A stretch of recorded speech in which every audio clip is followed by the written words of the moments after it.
Hi everyone, welcome. I hope you're doing well. We've been studying interrogatives or question words in Spanish, and so far we've gone through the entire list. We've covered these here that you see on the screen, and we're down to the last two.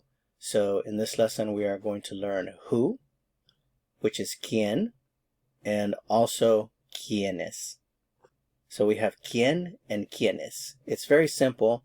Quién means who if when you're asking a question you're referring to only one person. If you are referring to more than one person, then you have to use the plural form, which is quiénes. So we have quién, quiénes. Okay, so let's learn this by looking at some examples. Who is it? ¿Quién es? ¿Quién es?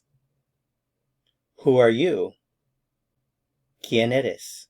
¿Quién eres? ¿Quién eres? Who are you? Using usted. ¿Quién es usted? ¿Quién es usted? ¿Quién es usted? Who is he? ¿Quién es él? Who is she? ¿Quién es ella? Who are they?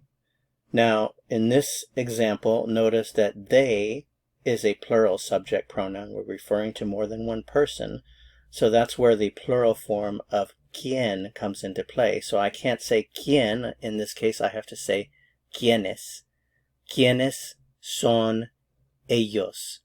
¿Quiénes son ellos? Who are they? Who are you?